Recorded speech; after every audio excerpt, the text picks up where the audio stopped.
Hello, welcome to my blog once again. আশা করি আপনারা সকলে ভালো আছেন, সুস্থ আছেন। আজকে যে টপিকটা নিয়ে আজকে আমি কথা বলতে চাই সেটা হলো ট্রায়াল অ্যান্ড এরর। দেখবেন আপনি যখন ডায়েট করছেন কিছু কিছু খাবার আপনার স্যুট করছে, কিছু কিছু খাবার আপনার স্যুট করছে না।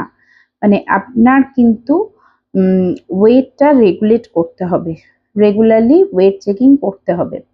যদি দেখেন যে এক ধরনের ডায়েট ফলো করছেন, সেটা করতে করতে এক জায়গায় গিয়ে ওয়েট স্টাক হয়ে গেছে বা ওয়েটটা কমতে চাইছে না, তাহলে কিপ চেঞ্জিং ইয়োর ফুড।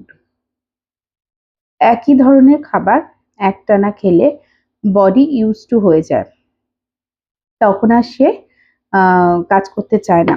সে আর বলে দেয় এটাই আমার পক্ষে যথেষ্ট, আমি এটা থেকেই সব যা লাগবে সেগুলো নিয়ে নিতে পারছি। তো আমি আর ওয়েট রিডিউস করার দিকে দেখবেন বডি যাচ্ছে না।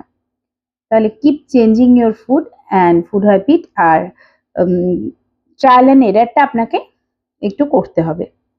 কিরকম আমি বলছি, ধরুন একটা না অনেক দিন ধরে আপনি ওটসের খিচুড়ি খাচ্ছেন। দেখ, প্রথম কথা হলো একটা টেস্ট, প্রতিদিন একই খাবার খাওয়া যায় না। দ্বিতীয় কথা হলো আপনাকে একটু ঘুরিয়ে ফিরিয়ে খেতে হবে। ওটসটা হয়তো দেখবেন আপনি লাঞ্চে খাচ্ছিলেন, দুপুরে টিফিনে অফিসে নিয়ে যাচ্ছিলেন, সেটাকে ব্রেকফাস্টে করে দিন। মানে অফিসে যাওয়ার আগে স্মুদি খেয়ে যান, একটু চেঞ্জ করে দিন। স্মুদিতে ওটসের পরিমাণটা কম লাগে একটু, বাকি জিনিসগুলো বেশি অ্যাড হয়, তাহলে একটু চেঞ্জ হলো। তারপরে দেখবেন আমি কিন্তু কখনো এটা নিয়ে আবার ভিডিও করব বলছি, আর একটা জিনিস মনে আসছে, সেটা হলো ভাত রুটি সম্পূর্ণ বাদ দিই না। মানে বাদ দেওয়ার পক্ষপাতী, সম্পূর্ণ কার্বস ছেড়ে দেওয়ার পক্ষপাতী কিন্তু নই। কার্বসেরও ভীষণ প্রয়োজন আছে আমাদের শরীরে, আমাদের চারপাশে যা যা আছে সবকিছুরই অল্প একটু আধটু প্রয়োজন আছে। তো ভাত রুটি পুরো ছেড়ে দেওয়ার পক্ষপাতী নয়। তো ভাতটা সকালবেলা অফিস যাওয়ার আগে খেয়ে যাচ্ছিলেন, সেটাকে যদি আপনি টিফিনে নিয়ে যান লাঞ্চ বক্সে, সাধারণত মানুষ কত বড় লাঞ্চ বক্স ক্যারি করবে, দেখবেন আপনার পরিমাণটাও একটু কম হয়ে যাবে। অল্প একটু ভাত মাছের ঝোল নিয়ে যেতে পারেন টিফিনে, বা অল্প একটু ভাত ভেজিটেবল দিয়ে দিয়ে হালকা করে একটুখানি বয়েল করে বা নেড়ে বা খিচুড়ির মতো করে নিয়ে যেতে পারেন। এইভাবে আপনি ফুডটাকে চেঞ্জ করতে থাকুন। আজকে চিকেন স্টু খেলেন, কালকে চিকেন স্যালাড খান। আজকে সয়া চাংসের স্যালাড খেতে পারেন, সয়া চাংস দিয়ে আপনি একটু নেড়ে চেড়ে তরকারি করে খেতে পারেন।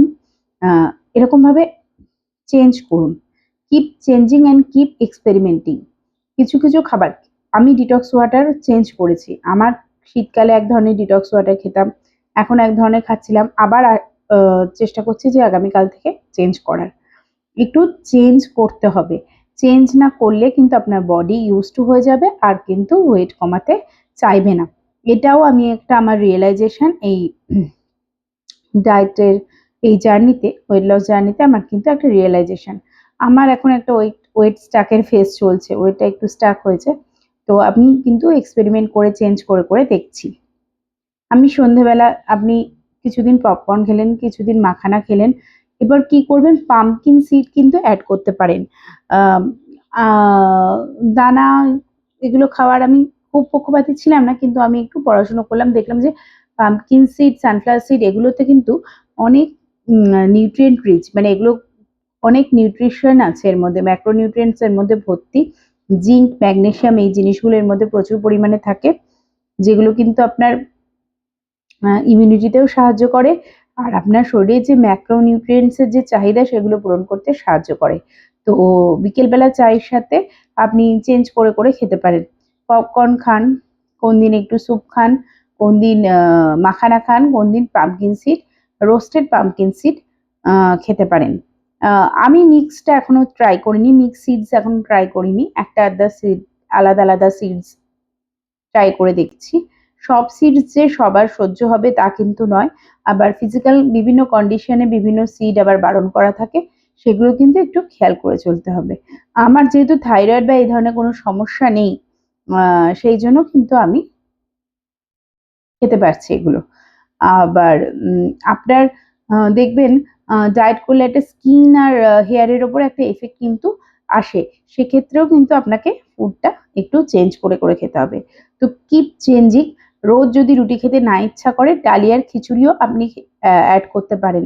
এটা সেম পরিমাণে বেনিফিশিয়াল। শুধু খেয়াল রাখবেন গাদা পরিমাণটা কম রাখবেন, পোর্শনটা কন্ট্রোল করবেন। আর কি করবেন বলুন তো? আর যে ঘি বা তেল, এটা যতটা সম্ভব কম, যতটা সম্ভব কম দিয়ে খাবেন। হ্যাঁ, একদম বাদ দেওয়ার কোনো কিছুই দরকার নেই, কারণ একদম বাদ দিলে কিন্তু আমাদের বডি চলবে না। হুম।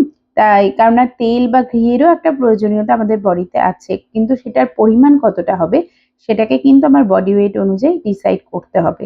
তো সেই অনুযায়ী আমি কিন্তু খুব কম তেল বা কম ঘিতে আপনি ডালিয়ার খিচুড়ি বানিয়ে নিয়ে যেতে পারেন, রুটির পরিবর্তে কিন্তু খেতে পারেন। আর এরপরে আমি সুজিটা কতটা খাওয়া উচিত না উচিত সেটা নিয়েও একটা ভিডিও করব। আর ভাত রুটি কেন টোটালি বাদ দেওয়া উচিত নয় সেটা নিয়েও একটা ভিডিও করব।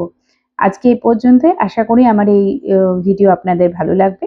যদি আমার ভিডিওগুলো আপনাদের কাছে ইনফরমেটিভ বলে মনে হয় আর আমার এই ইনিশিয়েটিভটা আপনাদের পছন্দ হয়, তাহলে আমার এই ভিডিওগুলোকে একটু লাইক করবেন, আমার এই চ্যানেলটাকে একটু ফলো করবেন আর একটা ছোট্ট কমেন্ট করবেন।